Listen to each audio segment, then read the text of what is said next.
우리 옆에 있는 분들하고 인사 좀 나눌까요? 반갑습니다. 한 주 동안 안녕하셨습니까? 예, 감사합니다. 성경은 구약과 신약으로 되어 있죠. 구약은 예수님이 오시기 이전에 기록된 성경을 구약, 옛날 약속이라고 얘기하고, 신약은 예수님이 오신 이후에 기록되어진 성경을 신약, 새로운 약속이라고 표현하고 있습니다. 근데 신약 성경이 27권으로 되어 있고 구약 성경은 39권으로 되어 있습니다. 그런데 신약 성경을 여러분이 처음 딱 펼치면 거기 목록이 있거든요. 근데 목차라고 얘기하죠. 그 목차가 어떻게 되었을까 여러분 한번 궁금하게 생각해 본 적이 있으십니까? 한번 좀 띄워줄래요? 성경이 27권으로 되어 있는데 크게 이제 몇 가지를 통해서 분류합니다. 보이시나요? 예. 신약 성경을 분류할 때 크게 네 가지로 분류할 수 있습니다. 첫 번째는 복음서는 네 개예요. 마태, 마가, 누가, 요한. 이 복음서라고 하는 것은 예수님의 행적과 예수님의 말씀을 기록한 것이 복음서입니다. 예수님의 행적과 예수님의 말씀을 기록한 것, 그래서 태어날 때 또는 그 이전의 사건부터 시작해서 예수님이 십자가 달려 죽으시고 부활하고 승천하신 것까지 기록한 것이 복음서인데, 마태가 기록한 것을 마태복음, 마가가 기록한 것을 마가복음, 누가가 기록한 것을 누가복음, 요한이 기록한 것을 요한복음이라고 이야기합니다. 그런데 이제 그 복음서가 조금씩 달라요. 왜냐하면 그 복음서를 쓴 사람들이 자기가 말하고 싶은, 자기가 전하고 싶은 예수님의 모습이 조금씩 다르기 때문에 관점이 조금 다릅니다. 그래서 4개의 복음서가 있고요. 그 다음에 있는 성경이 사도행전입니다. 사도들의 행한 일을 기록했다 그랬는데, 저 사도행전은 그 복음이 로마까지 어떻게 전해지고 있는가 하는 것을 기록한 거예요. 그래서 처음에는 예루살렘에서 복음이 전해지고, 그 다음에 사마리아와 유대와 사마리아와, 그리고 바울이 1차, 2차, 3차 전도여행, 그리고 이제 재판을 받기 위해서 로마에 가는 것까지 그 과정 속에서 복음이 전하되어진 것을 기록한 것이 사도행전입니다. 그래서 저것을 역사서, 어떤 역사적인 기록이니까 역사서라고 이야기합니다.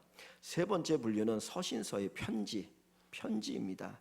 그런데 편지가 저기 보시면 바울 서신, 그래서 바울이 쓴 편지가 있고요. 그 외에 다른 사람들이 쓴 편지가 있습니다. 근데 바울이 쓴 편지가 13개냐 14개냐 그러는데, 저 안에는 히브리서를 바울이 쓴 편지로 넣어놨는데, 히브리서는 바울이 쓴 것 같기도 하고 안 쓴 것 같기도 해요.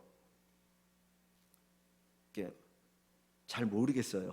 그래서 어떤 사람은 바울이 썼다라고 생각하는 사람도 있는 반면에 바울이 쓰지 않았다라고 생각하는 사람이 더 많기 때문에 바울이 쓴 편지에 넣지를 않는데 저기는 그냥 넣어놨습니다. 그래서 바울이 13개의 편지를 썼고요. 그리고 이제 히브리서가 있고, 그 뒤에는 다른 사람들이 쓴 편지가 있는데, 그거 보면 히브리서 다음에 나오는 게 야고보서죠. 야고보. 그러니까 예수님의 동생 야고보가 쓴 편지가 야고보서예요. 그 다음에 베드로가 쓴 편지가 2개가 있어요. 그래서 베드로전서, 베드로후서라고 이야기합니다. 그 다음에 또 무슨 편지가 있습니까?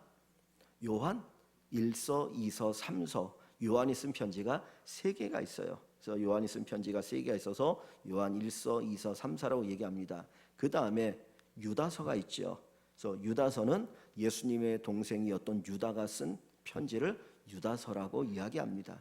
그리고 마지막 계시록, 요한계시록인데 저는 묵시록이라고 하는데, 앞으로 일어날 일에 대해서, 그러니까 예수님 당시 이후에 일어날 일, 마지막 예수님이 재림할 그때까지 일어날 일들을 어떤 묵시적인, 다시 말하면 상징적으로 기록한 책이 요한계시록이에요. 그래서 마지막 20장, 21장, 22장에 가면 우리가 가게 될 영원한 하나님의 나라가 어떤 나라인가 하는 것을 또 거기에 기록해 보여줘서 하나님과 함께 영원히 살게 될 것이다 라고 하는 것을 기록한 것이 마지막 요한계시록입니다. 그래서 구약의 창세기는 세상의 시작부터 기록했다면, 신약 성경의 요한계시록은 세상의 마지막, 영원한 하나님의 나라가 어떻게 이루어질 것인가 하는 것을 보여주는 것이 요한계시록이에요.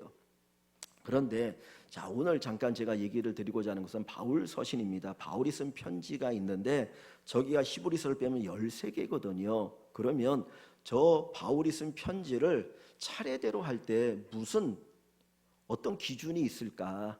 그렇잖아요. 바울이 쓴 편지가 13개나 되는데 어떤 기준에서 차례를 매겼을까? 보통 우리가 생각할 때는 어떤 편지를 쓴 시간적인 순서대로 매겨야 되지 않겠느냐 생각을 하는데 사실은 그렇지가 않아요. 왜냐하면 바울이 쓴 편지의 제일 첫 번째가 갈라디아서라고 얘기하거든요. 근데 갈라디아서가 제일 먼저 나오는 게 아니라 로마서가 제일 먼저 나와요. 그죠? 그 다음에 쓴 게 데살로니가 전서와 후서인데 그건 또 뒤쪽에 나오거든요. 그러니까 순서에 쓴 어떤 이 배열이 아니라는 겁니다. 그러면 저 배열을 한 어떤 그 원칙이 뭐냐? 두 가지인데 첫째가 뭐냐면 개인에게 쓴 편지가 아니고 어떤 지역의 교회에 쓴 편지를 앞에다 놨어요. 그러니까 로마서는 로마에 있는 교회에 쓴 편지예요. 고린도전서, 고린도후서는 고린도에 있는 교회에 쓴 편지예요. 그래서 그 순서가 어디까지 가냐면 에베소서, 빌립보서까지가 교회에 쓴 편지입니다. 빌립보서 다음에가 뭔가요? 빌립보서 하면 데살로니가 전서 후서구나. 데살로니가 교회, 데살로니가 전서 후서까지가 어떤 지역에 있는 교회에 쓴 편지입니다. 그리고 나서 그 다음에 디모데, 전서, 후서, 빌레몬, 요거는 이제 개인에게 쓴 편지예요. 그래서 디모데는 누군가요? 바울의 제자, 믿음의 아들이라고 하는 그 디모데에게 쓴 편지가 두 개가 있는데 이게 디모데 전서와 디모데 후서입니다. 그리고 오늘 우리가 읽은 빌레몬서, 요거는 빌레몬이라고 하는 사람이 쓴 편지가 빌레몬서예요. 자, 그러면 앞에 어떤 지역에 있는 교회에 쓴 편지를 먼저 앞에다 묻고 그 다음에다가 이제 개인에게 쓴 편지를 묶는다고 그랬잖아요. 그러면 그 교회들에게 쓴 편지를 한 묶음으로 놨을 때 그러면 요게 순서는 또 뭐냐는 거예요. 어떤 편지를 쓴 차례대로 쓴 것이냐 아니면 다른 원칙이 있느냐. 다른 원칙인데 두 번째 원칙이 뭐냐면 양이 많은 것부터 앞에다 놨어요. 그러니까 기록된 순서 관계없이 양이 많은 것. 바울이 쓴 편지 가운데 양이 가장 많은 것이 로마서예요. 그래서 로마서가 제일 앞에 있는 거예요. 그 다음에 두 번째가 고린도전서 후서예요. 그래서 그 다음에 고린도전서, 고린도후서. 요거는 이제 차례대로겠죠, 그죠? 그 다음에가 갈라디아서 6장 된 거. 그 다음에 에베소서, 골로새서, 빌립보서. 그 다음에 데살로니가 전서, 후서. 양이 많은 것부터 적은 것 차례대로 이제 오게 됩니다.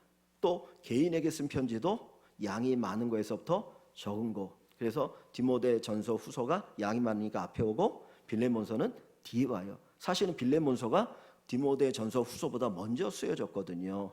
그런데도 불구하고 시간적인 개념이 아니라 양이 많으냐 적으냐 요 기준에 의해서 쓰여졌다는 겁니다. 오늘 우리가 읽은 이 빌레몬서는 한 장으로 된 편지죠, 그죠? 되게 짧은 편지예요, 다른 것에 비하면. 근데 이 편지는 개인적으로 바울 사도가 빌레몬에게 보낸 편지입니다. 로마 감옥에 갇혀 있을 때에 이 빌레몬이라고 하는 사람에게 쓴 편지가 빌레몬서예요. 이 빌레몬은 어떤 사람이냐면 골로새서라는 편지가 있는데 그 골로새 지역에 있는 교회의 지도자급에 속한 사람입니다. 그는 부자였고 로마 시민권을 가진 사람이었는데 이 바울을 만나서 예수를 믿게 되었어요. 그래서 자기의 집을, 옛날에는 이런 예배당이 없었기 때문에 어떤 집에서 모였는데 부자이니까 자기의 집을 교회로 내어놓고 주일이면 사람들이 모여서 함께 예배를 드리는 그런 신실한 믿음의 사람이었어요. 근데 이 빌레몬에게 바울이 보내는 편지가 빌레몬서거든요. 근데 이 내용을 간단하게 얘기를 드리면 이 바울이 로마 감옥에 갇혀 있을 때 어느 날 한 죄수가 들어옵니다. 그래서 바울이 그 죄수에게 복음을 전하고 그가 예수를 믿었는데 신실한 믿음의 사람이 되는 거예요. 그런데 이제 바울이 너 누구냐, 어디서 왔느냐 뭐 이런 거 저런 물어보니까 이때까지 꼭꼭 숨기고 자기의 어떤 신분과 모든 걸 숨겼었는데 바울이 그것을 고백하는데 사실 나는 저 골로새에 있는 빌레몬이라는 사람의 종입니다. 그런데 내가 주인의 것을 훔쳐가지고 이 로마로 도망와서 살다가 이런 죄를 지어서 감옥에 갇혔습니다. 그리고 자기의 과거를 이야기하는 거예요. 그때 바울이 이것을 듣고 이 빌레몬이 예수를 믿고 아주 신실한 믿음의 사람이 되어지니까 이 오네시모가 나와 함께 있으면 좋겠다. 그 사람 이름이 오네시모인데 이 오네시모가 나를 도와줬으면 좋겠다는 마음을 가지고 이 빌레몬에게 편지를 보내는 겁니다. 그러면서 내가 로마 감옥에 있는데 한 죄수가 들어와서 예수를 전했더니 믿고 신실한 믿음의 사람이 되었는데 보니까 너의 종이었다. 근데 너에게 많은 피해를 끼치고 도망 나온 종인데 지금은 너무너무 좋은 사람이 되어서 너 대신에 나를 섬길 수 있으면 좋겠다. 그러니 나를 섬길 수 있는 기회를 달라. 그 이야기를 하고 싶어서 쓴 편지가 요 빌레몬서입니다. 그러니까 빌레몬서는 되게 개인적인 편지거든요. 그런데 아주 개인적인 그 바울의 편지가 성경에 들어온 거는 특별히 하나님의 어떤 목적이 있다라고 하는 거 우리가 생각해 볼 수 있겠지요. 근데 오늘 우리가 읽은 이 빌레몬서에서 1절부터 3절까지는 이 바울이 편지를 쓰는 어떤 인사말입니다. 1절부터 3절 한번 같이 읽어볼게요. 1절부터 3절을 같이 읽습니다. 그리스도 예수를 위하여 갇힌 자 된 바울과 및 형제 디모데는 우리의 사랑을 받은 자요 동력자인 빌레몬과 자매 아비아와 우리와 함께 병사된 아키뽀와 내 집에 있는 교회에 편지하노니 하나님 우리 아버지와 주 예수 그리스도로부터 은혜와 평강이 너희에게 있을지어다. 아멘. 이 편지를 쓰고 있는 바울을 가만히 제가 상상해 봤습니다. 비록 그는 로마 감옥에 갇혀 있지만은 누구보다도 행복한 사람인 것처럼 보입니다. 사실 로마 감옥에 갇혀서 쓴 편지가 4권이 있어요. 하나가 에베소서고 하나가 골로새서고 하나가 빌립보서고 하나가 빌레몬서거든요. 근데 빌립보서를 보면 로마 감옥에 갇혀 있는데 밖에 있는 성도들을 향하여서 여러분 기뻐하십시오. 기뻐하십시오.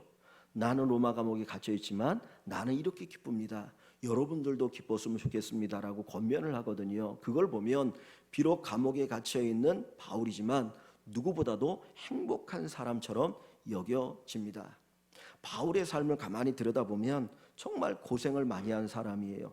그가 예수를 믿지 않았다면 평안하게 살아갈 수 있었을 것이고 많은 사람들로부터 어떤 존경받는 그 지위에서 많은 것들을 누리고 살 수 있었던 사람이 바울입니다.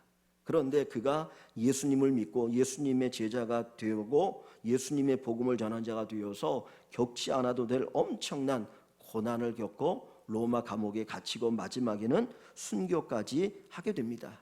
그런 바울인데 바울이 이 쓴 편지의 여러 곳을 들여다보면 바울은 이런 이야기를 해요. 여러분은 나를 본받으십시오. 나를 본받으십시오. 자기의 삶이 얼마나 복되다라고 생각했으면 나를 본받으라고 이야기하겠습니까? 사도행전 21장에 보면 바울 사도가 전도여행을 마치고 이제 그 예루살렘에 올라갔다가 감옥에 갇히게 됩니다. 그리고 재판을 받아야 되는데 그 당시에 왕이 아그리빠라고 하는 왕이거든요. 그 사람 앞에 가서 재판을 받으면 신문을 봤는데 마지막에 바울이 하는 얘기가 뭐라고 말하냐면 지금 내가 이렇게 결박된 것 외에는 왕 당신이 나와 같이 되기를 원합니다 라고 이야기를 해요. 사실 왕이라고 하는 지위는 부러울 게 없는 거잖아요. 그 지역에서 최고의 통치자고 최고 것을 누리고 사는 사람이 왕이거든요. 그런데 죄수로 지금 재판을 받고 있는 바울이 하는 이야기가 이렇게 결박된 것 외에는 당신이 나와 같이 되기를 원합니다라고 얘기하는 것은 나는 왕인 당신보다 더 행복한 사람입니다. 나는 당신보다 더 복된 사람입니다. 그래서 당신이 예수 믿고 나와 같이 됐으면 좋겠습니다라고 고백하는 거거든요. 그러니까 겉으로 볼 때는 많은 어려움을 당하고 감옥에 갇혀 있는 바울이지만 그 누구보다도 행복했던 사람이 바울이다. 저와 여러분들이 예수를 믿는데 이왕이면 이 바울처럼 진짜 예수를 믿어서 행복한 분들이 다 됐으면 좋겠습니다. 내가 예수 믿고 나니까 이렇게 행복하더라. 내가 예수 믿어서 그것 때문에 조금 경제적으로 어려울 수도 있고 사회적으로 어려울 수도 있지만 그러나 나는 예수 믿어서 너무너무 행복하다. 정말 그 어떤 것과 바꿀 수 없는 것이 예수님이고 그 예수님을 믿으면 이렇게 행복해질 수 있어. 이렇게 얘기할 수 있는 우리 모두가 될 수 있기를 주의 이름으로 간절히 축원합니다. 근데 이 오늘 본문 이 1절부터 3절 말씀 속에서 바울이 행복할 수밖에 없는 이유를 세 가지의 단어로 잠깐 생각해 보려고 하는데요. 첫째가 뭐냐면 충성이라는 단어입니다. 충성. 자, 어디를 보시냐면 1절을 한번 봅니다. 1절에 바울이 자기를 소개할 때 어떻게 소개하고 있습니까? 그리스도 예수를 위하여 갇힌 자 된 바울과 그랬어요. 지금 바울은 자기가 로마 감옥에 갇혀 있는 것을 이야기하는데 그리스도 예수를 위하여 갇힌 자가 되었다 그럽니다.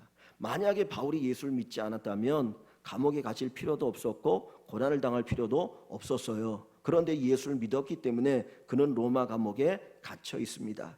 그런데 이 1절에 자기를 소개할 때 그리스도 예수를 위하여 갇힌 자 된 바울, 이 표현 속에 정말 조금의 원망이라도 느껴지십니까?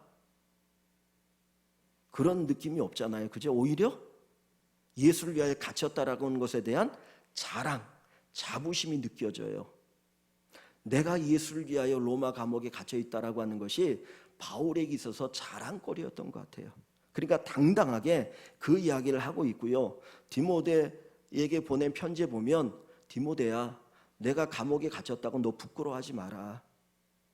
내가 복음을 위해 살다가 감옥에 갇혔다고 부끄러워하지 마. 이거 얼마나 자랑스러운 건지 몰라. 이런 얘기를 하거든요. 바울은 예수님을 위하여서 감옥에 갇혀요. 그런데 이 빌레몬서를 기록하기 이전 훨씬 이전에 쓴 고린도 후서에 보면 바울 사도는 자기가 복음을 전하다가 여러 번 죽을 뻔했다는 거예요. 한 번, 두 번이 아니고 엄청나게 많은 고난을 당하고 죽을 뻔했다라고 거기에 기록하고 있습니다. 보통 사람 같으면 그런 일들을 자꾸 당하면 아마 포기했을지 몰라요. 생명은 하나인데 내가 이러다가 죽으면 어떡해. 그래서 포기할지 모르는데 바울은 포기하지 않냐고 계속해서 복음을 전하거든요. 왜 그러겠습니까?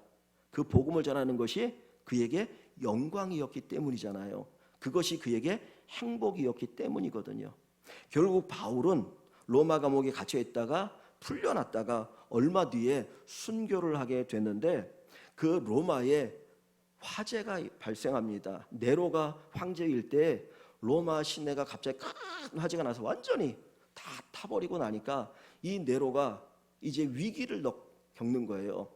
황제인데 나니까 막 백성들이 일어나지 않겠습니까? 그때 네로가 그 위기를 모면하기 위해서 이 로마에 불을 지는 사람들은 그리스도인이다, 기독교인이다.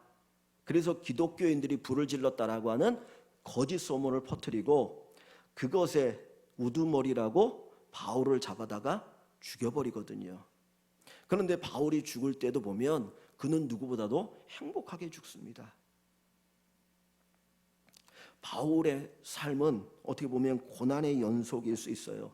그런데 마지막 순교하는 그 모습까지 들여다보면서 깨닫게 되어지는 것이 뭐냐면 충성할 대상이 있다라고 하는 것이 행복이구나.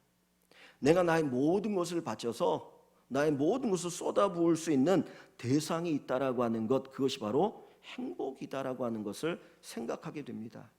바로는 자기의 모든 삶을 다 쏟아부었어요. 예수 그리스도를 위해서 나의 전부를 쏟아부었고 쏟아붓기를 원했고 쏟아붓는 삶을 살았거든요. 그런데 그는 조금 더 원망하지 않고 불평하지 않고 오히려 기뻐하고 감사하고 행복해합니다.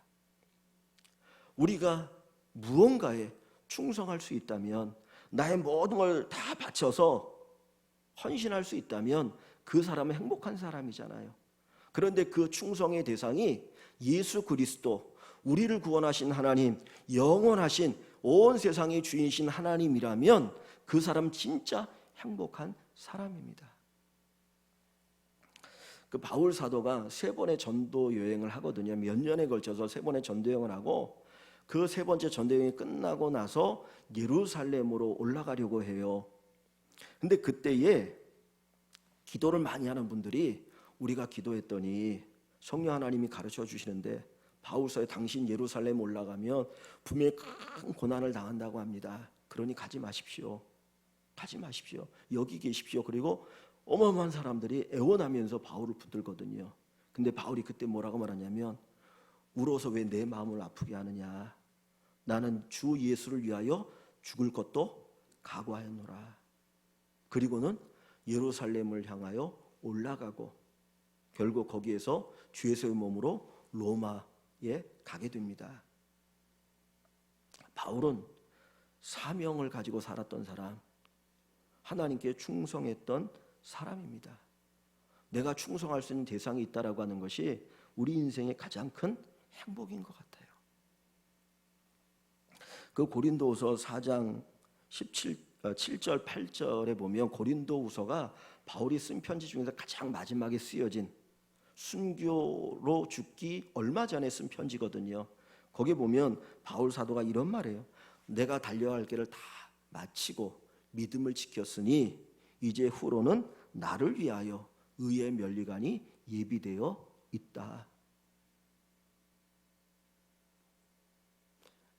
자기가 걸어온 그 삶, 자기가 이제까지 행했던 그 삶이 그 어떤 것보다도 자랑스럽다는 것이죠. 하나님께서 내 삶에 대하여 반드시 평가하실 때 큰 상급으로 내게 주실 것이다. 마치 마라톤 선수가 42.195km를 다 달리고 마지막 그 골인 지점 앞에서 정말 야 이제 끝이구나, 이제 내가 다 마쳤네 하는 그 기쁨의 환희가 담겨있는 듯한 그 모습이 바로 이 바울의 고백입니다. 성경에 충성이라고 하는 이 단어는 믿음이라고 하는 단어와 같아요. 피스티스라고 하는데 성령의 9가지 열매할 때도 충성이 나오잖아요. 근데 그 충성이라는 단어가 믿음이라는 단어예요. 그러니까 같은 단어인데 어느 때는 충성이라고 번역하고 어느 때는 믿음이라고 번역하는 거예요. 즉 그 얘기 뭡니까? 믿음과 충성은 하나라는 거예요. 하나라는 거. 내가 예수를 믿는다라고 하는 것은 내가 예수님께 충성한다는 거죠. 그분을 신뢰한다는 것, 그분이 나를 위해서 십자가 달려 죽으시고 나를 구원하시고 나의 주가 되심을 믿는다라고 하는 것은 그분에게 나를 바치고 그분을 위해서 내가 충성하며 살겠습니다라고 하는 고백이 담겨 있는 것이 믿음이에요. 그러니까 믿음이라고 하는 건 단순히 하나님의 것을 내가 얻는다, 하나님의 축복을 내가 받는다라는 것뿐만 아니라 즉 하나님의 은혜에 감사여서 제가 하나님을 위해서 충성하며 살겠습니다 라고 하는 고백이 담겨 있는 것이 믿음입니다. 그러니까 우리의 믿음이 얼마나 크냐, 얼마나 귀하냐라고 하는 것을 살펴볼 수 있는 방법은 결국 내가 하나님을 위해서 얼마나 충성스럽게 살고 있는가를 보면 내 믿음의 수준을 알 수 있다라는 것이죠. 나의 삶을 바쳐서 충성할 수 있는 그런 대상, 하나님이 여러분의 충성의 대상이 될 수 있기를 주의 이름으로 간절히 축원합니다.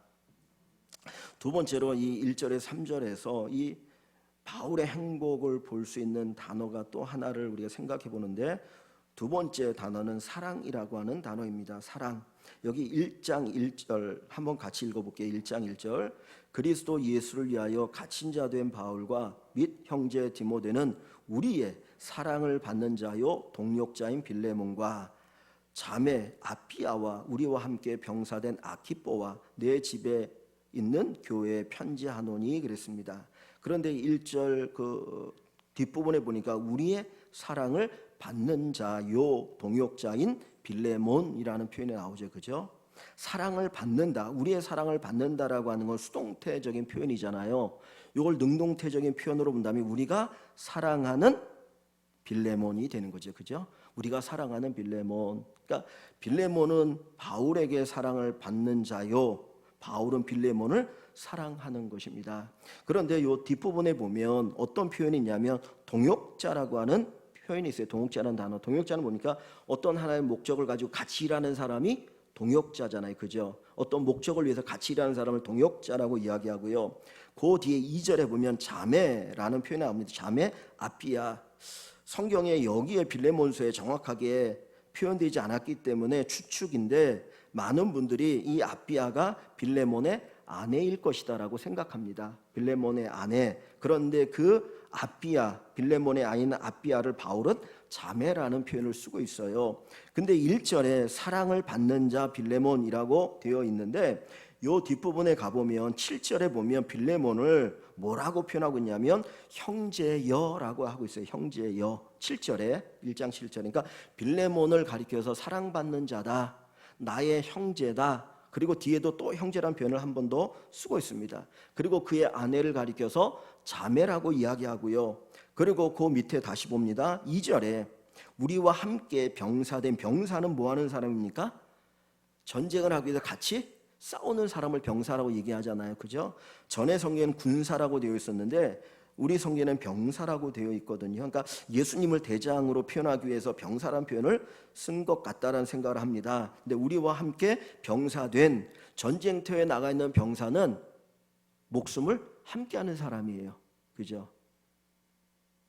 목숨을 함께하는 사람이 병사잖아요. 그러니까 아주 되게 친밀한 표현인 거죠. 근데 이 아키뽀가 누구냐라고 생각할 때에 이 빌레몬의 아들일 것이다라고 추측을 합니다.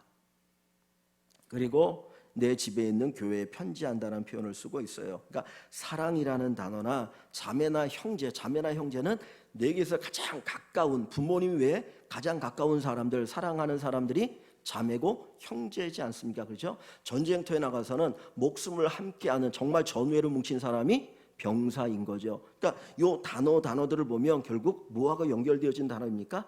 사랑과 연결된 단어예요. 나의 마음을 다하여서 사랑하는 사람들에게 편지를 하고 있다는 거죠. 사람의 행복은 어디에서 옵니까? 사랑하는 데서 오는 것 같아요. 어제 제가 이제 우리 햇님자매 집사 이름을 정원으로 이제 개명했거든요. 허정원. 여러분 아시죠?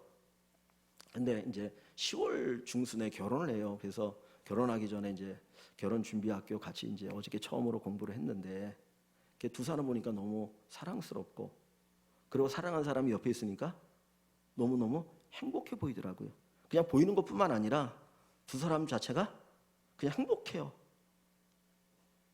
우리가 누군가를 사랑한다는 것은 우리에게 행복을 가져다 줍니다. 사랑하는 사람이 있으면 행복을 가져다 주죠. 바울이 비록 로마 감옥에 갇혀 있지만 자기가 사랑하는 사람들이 있기 때문에 바울은 행복한 거예요. 우리들도 마찬가지로 사랑이 점점 깊어지는 사람들이 되기를 소망합니다.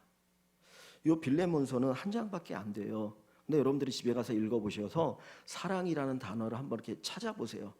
몇 번이 쓰여 있냐면 5번이 쓰여 있어요. 사랑이라는 단어가.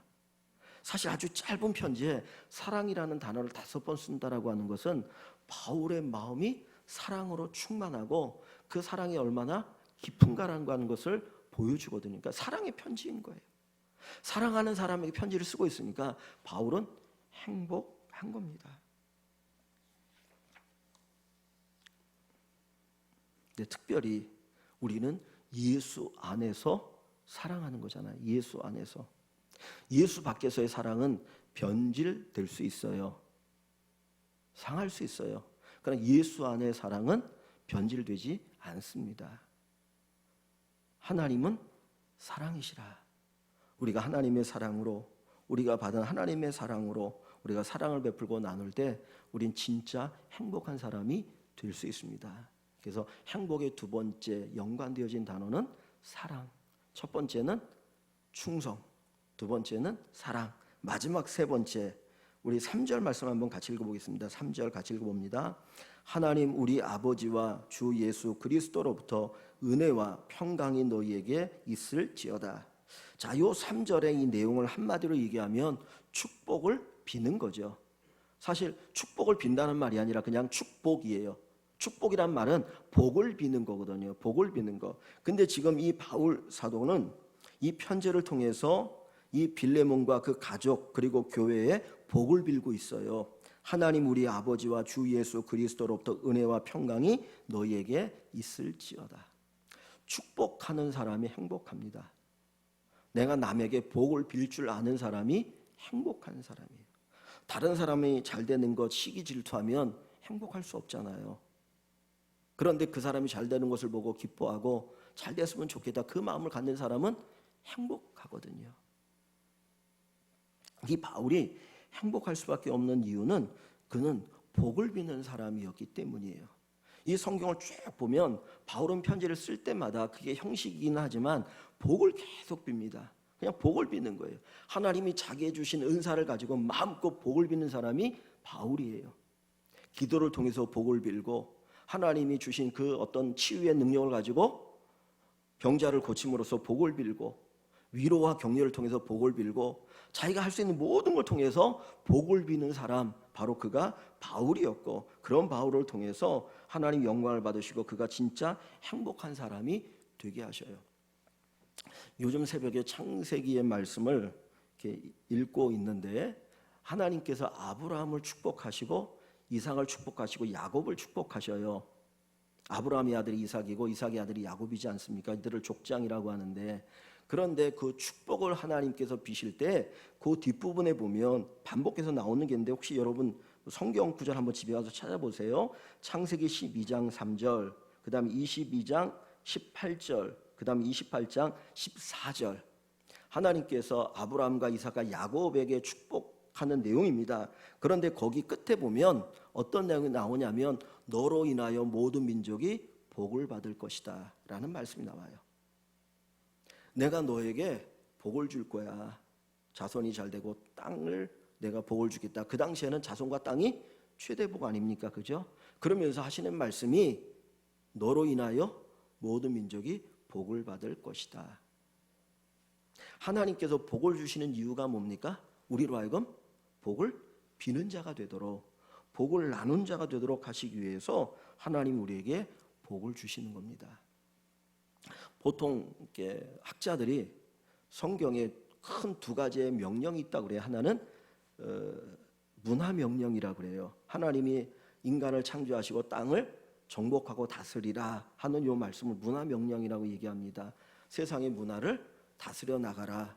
그래서 기독교적인 하나님 중심의 문화를 만드는 것, 그것이 기독교인이 해야 되는 사명이라는 거예요. 두 번째 명령은 마태복음 28장 예수님이 승천하시기 전에, 그죠? 내가 세상 끝날까지 너희와 함께일 것이라고 말씀하시면서 모든 민족으로 제자를 삼아라, 복음을 전하는 제자를 삼아라. 이게 지상 명령이라고 얘기해요. 근데 하나 더 우리가 생각할 수 있는 건 뭐냐면 바로 축복을 비는 명령. 그리스도인들은 세상을 축복하는 사람들인 거예요. 그죠? 그래서 성경을 보면 야곱이 삼촌 라반의 집에 있을 때에 삼촌 라반이 10번을 속여요. 진짜 그 사람은 정말 악한 사람이고 비열한 사람이에요. 야곱의 삼촌 라반이. 근데 하나님이 야곱을 인하여 그 집에 복을 주셨다라는 말이 있어요. 요셉이 애굽의 노예로 팔려갑니다. 억울하게 노예로 팔리잖아요, 형들에 의해서. 그런데 하나님은 요셉을 인하여서 그 주인 보디발의 집에 복을 주셨다 그래요. 그러니까 하나님께서 우리들을 통해서 세상에 복 주기를 원하시는 거예요. 우리를 통해서 또 다른 사람에게 복 주기를 원하셔요. 그래서 여러분을 통해서 하나님은 다른 사람들을 복 주기를 원하시고 그것이 우리의 행복이 되기를 원합니다. 이 하나만 말씀을 드리고 마치겠습니다. 며칠 전에 이제 후배 선교사님이 이제 오셨어요. 그래서 이야기를 나누는데 큰 애가 쌍둥이인데 25이더라고요. 그래서 얘기를 하다가 동생은 몇 살이냐고 물어봤더니 나이가 11살인가 12살 차이가 난대요. 그래서 야, 어떻게 11살 12살 차이가 나냐 그러면서 제가 농담 반으로 어서 데려왔어? 그랬거든요. 그랬더니 후배 목사님 데려왔어요 그래. 그래갖고 제가 이 말을 내가 잘못한 거. 그냥 나는 농담으로 너무 차이가 많이 나니까 야, 아이를 데려왔니? 데려왔다는 거예요. 야, 그게 무슨 말이야 그랬더니 아이를 입양을 했다고 그러더라고요. 근데 하나가 아니고 둘을 입양했다는 거예요.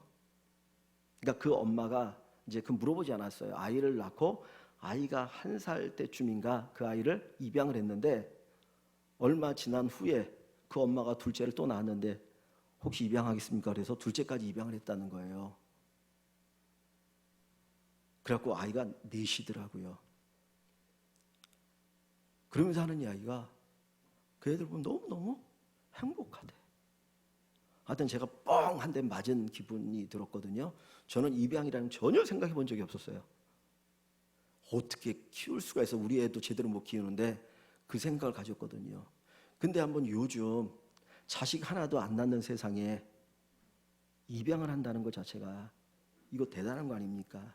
그러니까 저는 그냥 그거 참 힘들고 어렵다라고만 생각을 했는데 너무너무 행복하대. 그래서 동료 선교사들한테도 그 입양에 관한 이야기를 했더니 동료 선교사님들 가운데도 몇 분이 아이를 입양한 사람이 있다는 거예요. 우리가 복을 비는 것 자체가 우리에게 행복을 가져다 주죠.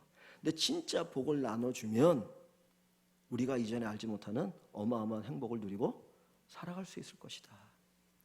왜 바울이 끊임없이 나눈 삶을 살겠습니까? 그 이유는 뭐냐면 거기에 진정한 행복이 있기 때문이에요. 하나님께서 우리를 행복해 하시는 그 원칙이 있습니다. 그 원칙을 따라 우리가 살아가면 하나님 주신 우리가 행복을 누리며 살 수 있게 되는 것이죠. 오늘 이 본문 속에서 우리가 바울이 행복할 수밖에 없는 이유 3가지 단어를 봤습니다. 첫째가 충성이고, 두 번째가 사랑이고, 세 번째가 축복. 그래서 여러분의 삶 속에, 우리 모두의 삶 속에 이런 행복을 만드는 이 3가지의 단어가 항상 함께하는 귀한 은혜가 있기를 주의 이름으로 축원합니다.